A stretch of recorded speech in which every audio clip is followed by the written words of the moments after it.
okulala kubeera tubaddemu nokaya namugayira bwomanyi nti no Katonda akyawa gundi divorce kubanga mubeera mu violence, so violence era naye naffe yatulumba naye everything was sorted out, so now it's very good. So I needed to be prepared definitely ndabe ekiddako kwegamba naye nga I would update you. I would definitely let you know if I've got someone at the moment. Nensoka malokola ki kubanga ebintu ebisinga obandoza kati wabivaako wekuliza abaana. No, I can't. I'm still young to live alone. Yeah, no. Nja kuba definitely abaana benyini tebagala mbeere nzeka. Yeah, no. No tebamanja, they advise me definitely omuntu okubeera n'omu kugamba butabeera weka. Era nzukira ne brother wange yangamba na Fiona, you are not going to be alone like that.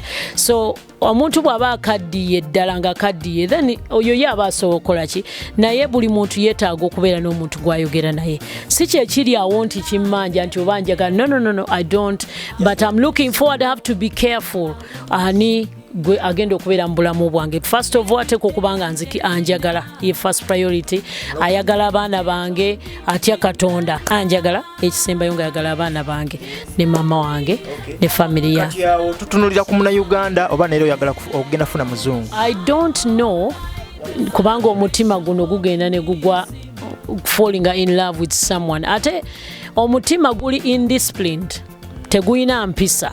Sometimes gugenda ne gulonda omuntu naye nga goba omulano ga neha nedda ng'ogamba gwe kennyini osobola okugwa mu love n'omuntu n'otunuulira n'oga naye kati ono namwagalako ekyo kitegeera kati naye nga gwe omutima gugamba yono kitegeera kati omutima gwe gulyagala oyo gwe ngenda okwagala naye nga nina Katonda okukola ki, but era buli muntu talina kuba yekka. Kati nga omwana tata abaana babeera n'omuntu nange mba nina okuba n'oba, yeah, so which is not bad bambi naye nga the thing is that I left my marriage not knowing what I was doing, but I don't mind anyway. I thank God for that. Tetulina buzibu, everything is fine and the children are doing well. Nina abaana bana n'omwana emyaka tetujja gyogera omwana first born emyaka twogere baana munabalabirawo naye nga they are youth. They are one teenager and youth, 3 youth, yeah.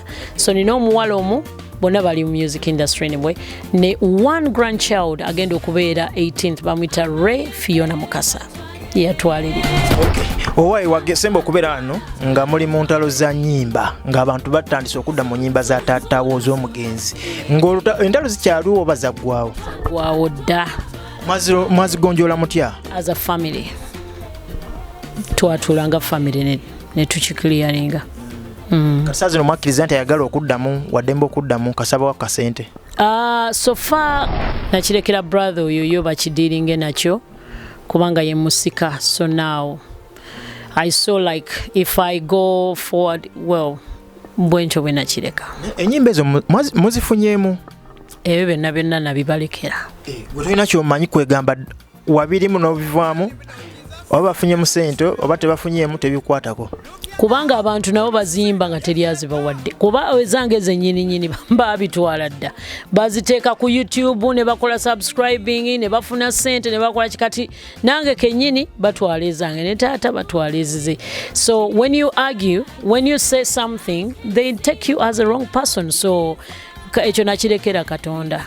Naye nga ku byange I'm gonna talk bana bateke nyimba ku YouTube kuzange bambi awo tugenda kudiringa nabo. Ozaako ki kwabo?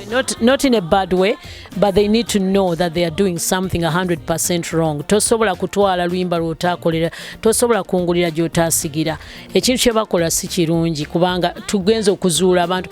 Waliwo ne yatadde oluyimba yataddeko ekifaananyi recently olwawulidde show balonda ebifaananyi nga bateekako subscribe biki nga basasulwa ekintu kye batakoleredde bagamba batya ku YouTube kyokka no bingi nnyo banteekako dda ekirala oli bwagamba subscribe kale n'aplayinga ne bateekako oluyimba lwange waliwo n'endala ezigamba nti I can't play it kubanga nanyiniro takoze ekyo ate nga nze nanyiniro kwegamba mbadde njagala Uganda tulekeraawo bambi ebyaddala sijja kutwala kitalya. No, I'm not very good in that, but we need to come to the reality kubanga weetaaga omukisa n'abaana. Bible egamba nti n'ebibya bibali kitwalira ne ku baana bali bonna bannakana.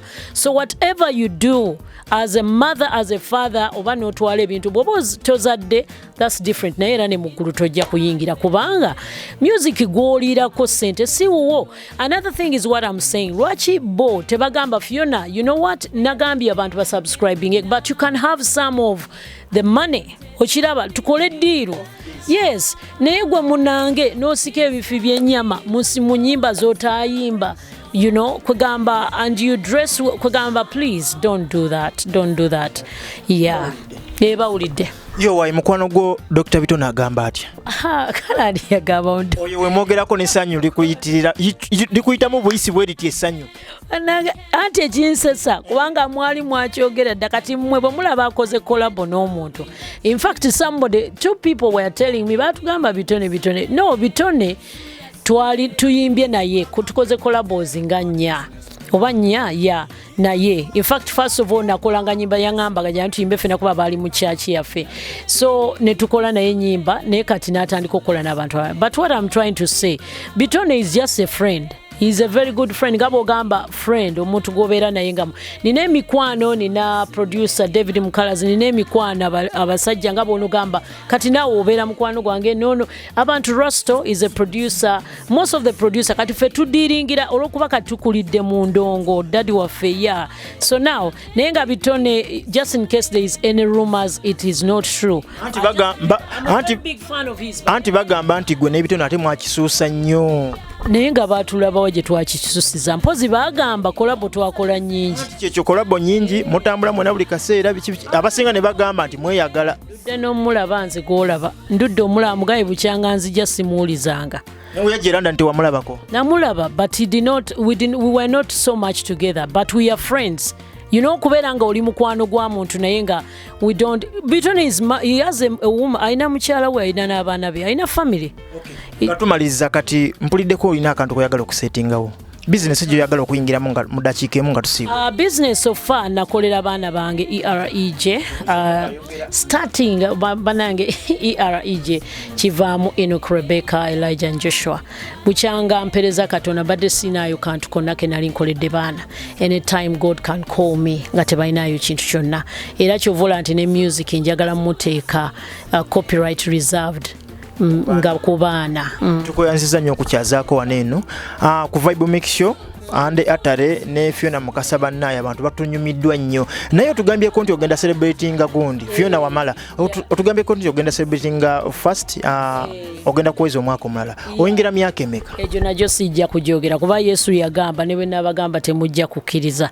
Kati katugenderaawo kubanga abantu kibagambye baleme kukkiriza naye ng'ogwo kibagambye. N'emyaka gy'otayina, you know, kati nyinza obagamba gye nina nga mikulu ate n'ogamba ndi muto, ate ne bagamba ndi muto ate ne ngate ndi. So anyway, myaka gyo tugiveeko, we are still alive. I am adding on another year. Ogitegeera bagamba alina amatu awulire atalina amatu tawulira. Kati singa ogambye wamatu n'atwala ekyo ky'omugambye ekyo kubanga kambabuulire ekisinga obukulu eby'emyaka byatabuka. Abantu abali boogera emyaka anti wonna tebakye emyaka, omanyi omuntu ogamba nti alina emyaka 25 naye nga wali omwana we yali tanazaayogeje emyaka gye yali. I just don't understand. So kakati kye twakola tusigala bw'olaba omuntu atandise okulebera awo n'olyoka omanya nti kati n'oyo emyaka gye bwe gityo. Naye kati we bituuse ensi tekyayogera myaka, abavubuka tebakyajogera, abasajja nabo tebakya.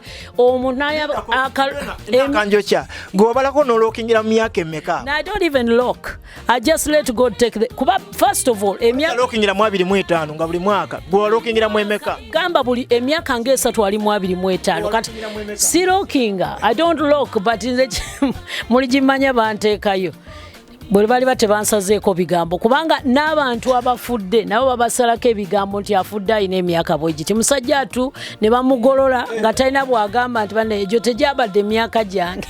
So balina obuyumba bw'emyaka buli stark.